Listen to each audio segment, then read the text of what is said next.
All right, let's go through this atomic review handout. All right, question 1. In general, the accuracy here was pretty high.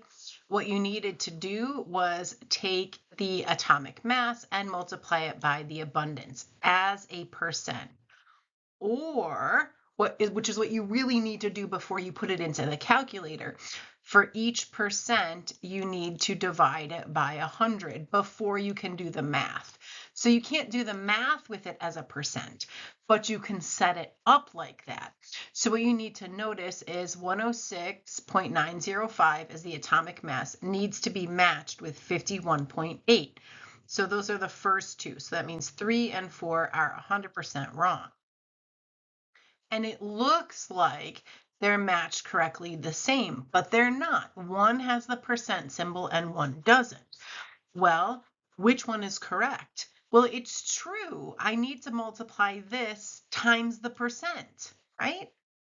Now, if they ask me to find the answer, I have to do 51.8 divided by 100 first, and then multiply that answer times this, and then add both of them up. So notice there's multiplying and adding. If you don't have both pieces, like, it's wrong. So the correct answer is this one, where it still has the percent. All right, question 2. This one had pretty low accuracy, so I'm going to bring up nitrogen from the periodic table. Here it is. So here is the atomic mass of nitrogen. Now it says there are 2 naturally occurring isotopes, N14 and N15. Based on this number right here, compare. So I love a compare question. Compare means either I say they're equal, or one is greater, or one is less. So I need to compare the relative abundance of the naturally occurring isotopes of nitrogen. Well, this atomic mass is literally almost 14, right? So that means the abundance of nitrogen 14 is greater than the abundance of nitrogen 15. Or the abundance of nitrogen 15 is less than the abundance of nitrogen 14. All right, number 3, super high accuracy here. It's asking about an orbital. So that's the electron cloud model, or quantum mechanical model, or modern model. Okay, lots of names for that one particular one. And the orbital is where we are most likely to find an electron. So an s orbital has a spherical shape. A p orbital, this is one of its varieties. It's kind of like a dumbbell shape. No matter what, an orbital is the location where an electron is most likely to be found. All right, number 4, this had pretty high accuracy. So 2 atoms that contain the same number of protons but a different number of neutrons. This is just a definition. It means the isotope, okay? Isotopes. All right, this one, again, it's literally worded differently, but same concept. So again, this one though had moderate accuracy. So the first one had high accuracy. This one, which is the same question, just asked a little differently, had moderate accuracy. So why are these 3 things isotopes of uranium? Because they have the same number of protons, and what makes them isotopes?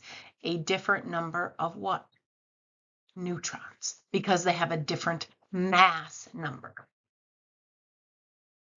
All right, number 6, this one had low accuracy. All right, so let's talk about it.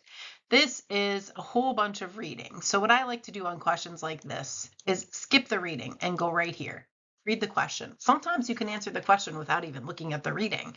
So explain in terms of subatomic particles. Pause. Subatomic particles are protons, neutrons, and electrons. So my answer has to talk about one or more of those. Okay, so let's go back. Explain in terms of subatomic particles why atoms of H1, H2, and H3 are electrically neutral. What does it mean to be neutral? Not positive and not negative. Why is any atom electrically neutral? Because they all have the same number of protons and electrons. Why? Because protons are positive and electrons are negative. So every atom, I don't care what atom they ask you about, if they say, why is this atom electrically neutral? It has the same number of protons and electrons. Why are these atoms electrically neutral? They have the same number of protons and electrons. Always. Same number of protons, same number of electrons. All right, number 7, high accuracy. Bravo here. Okay, so it's asking about excited state. So this right here tells me ground state. So I know that's wrong, right? Because it's ground state, not excited state. Next, right here, okay, that is the total number of electrons, right? Because remember, we just said in an atom, the number of protons, atomic number, equals electrons. So that means it can't be this, but it has to add up to 17, okay? Because what I need to do, like as an example, I could have 2, 8, 6, 1. I take one electron and boop, hop it to a higher energy level, okay? So it needs to add up to 17. And the only one that does that, right there, this one. All right, number 8, this one had high accuracy, so bravo again. So it's saying which is undeflected. So when you shine a beam of particles and you have a positive and a negative end, electrons, because they're negative, are attracted to the positive. Protons, because they're positive, are attracted to the negative, and neutrons are undeflected, okay? Now, this is just a more accurate visualization of that because electrons are so tiny. Remember, 2,000 times smaller than protons and neutrons, so they just get attracted faster. So this is not entirely accurate. This is a little bit more accurate because the electrons will be attracted to the positive really quickly. All right, number 9, this one had high accuracy, bravo. Again, this is isotope definition again, okay? Same number of protons, but a different number of neutrons. That's literally the definition of an isotope. So what is it? Well, this is hydrogen and helium. That's not the same element. Sulfur and sulfur, okay, that looks right, except look, same mass number, wrong. Chlorine and chlorine, ooh, yes, and different mass numbers. There we go. Okay, this one, 2 different elements. Those are not isotopes. So same element, different mass number because they have a different number of neutrons. Number 10, the gold foil experiment, okay? So this one had pretty high accuracy. So again, you remembered the gold foil experiment. Most of those particles passed right through. Why? Because atoms are mostly empty space, but they have a small positively charged nucleus. Number 11. Whew, okay, so this one had low accuracy, and I know why. So let's go through it, and it really is just the wording of the question. Okay, so here's magnesium from the periodic table. Here's magnesium as a Lewis dot structure. Okay, so this magnesium right here has, based on this, 12 total electrons, right? 2 are valence, but it has 12 total. Okay, when magnesium becomes an ion, and then we would draw the Lewis dot like this, it has a +2 charge. So that means it lost 2 electrons. So it has 10 electrons. So when the magnesium atom goes to the ion, gets smaller. And if the atom now becomes an ion, it gains electrons and gets bigger. So let's look at what the question is asking me. It says when a magnesium +2 atom, so that's right here, becomes a magnesium atom, the radius increases. So they told you that there was an increase in radius. Why did the radius increase? Well, first of all, if the radius was increasing, you should know that that has nothing to do with losing, right? And what are the only particles that you can gain? Electrons. Okay, which subatomic particles each have a mass of approximately 1 U or atomic mass unit?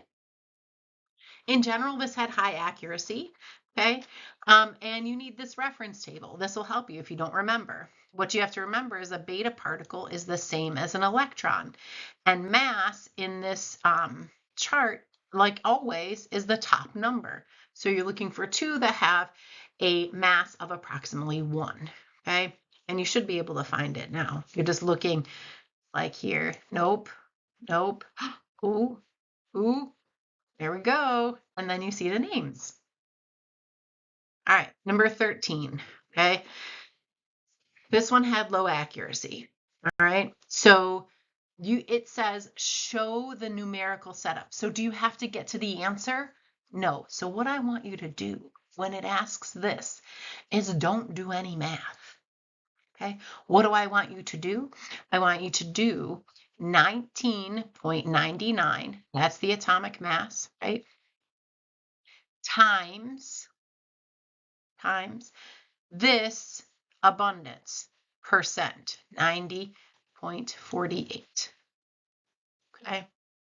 Then I need to do 20.99 times, oops, I forgot to write the percent. That would be way wrong if I didn't. 20.99 times 0.27%. And then finally, 20.99 times 9.25%. A lot of people got this far, but guess what? That's not right.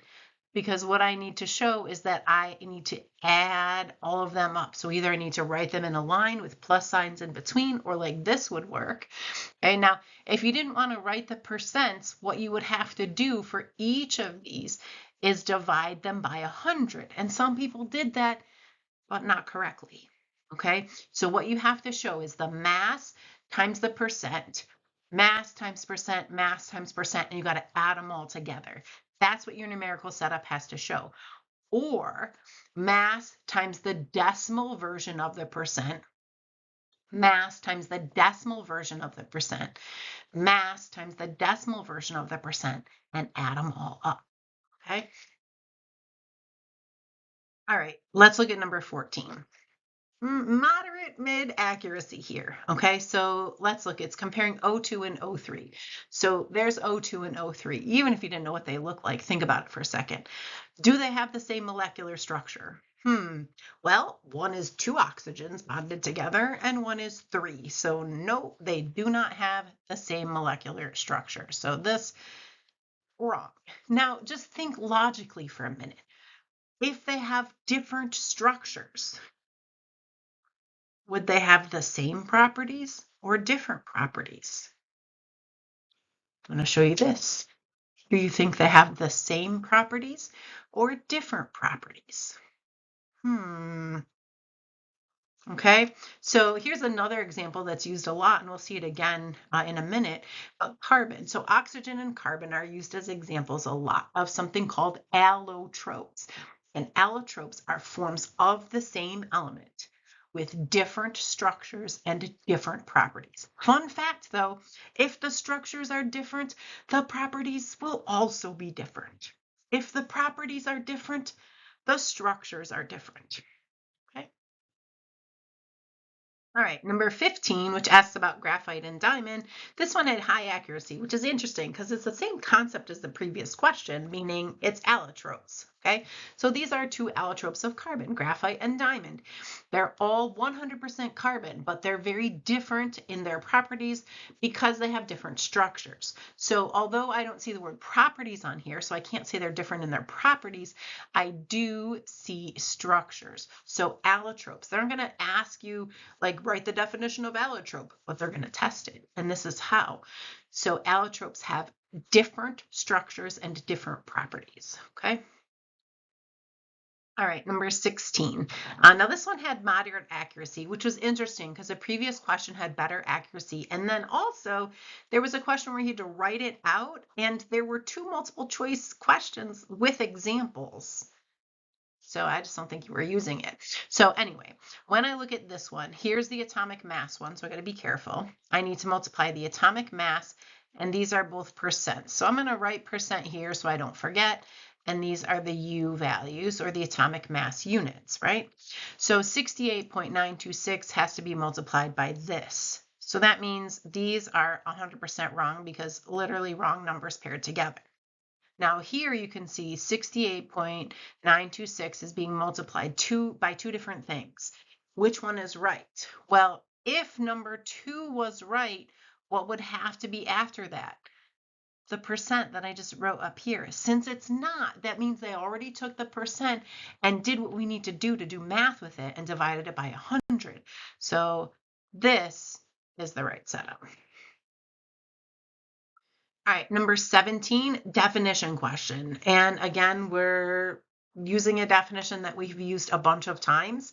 And this one had mid accuracy, but that is the definition of atomic mass. Atomic mass, or average atomic mass, is the weighted average of all of the naturally occurring isotopes. So words that you'll see in the definition that are kind of red flags you should look for: weighted average, naturally occurring isotopes, and that ends up being atomic mass. All right, and then the last question, this one had high accuracy. Whew, thank goodness, because here it's asking you for charge, right? Protons are positive, neutrons have no charge, so I can ignore them, and electrons are negative, right? So if you have an atom that has the same number of protons and the same number of electrons, it's going to have no charge. If you have something that has one more electron than protons, then it'll have a -1 charge. But in this case, I'm looking for, this is 8 positive and 10 negative, right? +9 and -1. I want to have a -2 charge, so that ends up being the first one, right? Because I have more negatives. And how many more? 2 more. Okay. Hopefully that helped explain things a little bit better.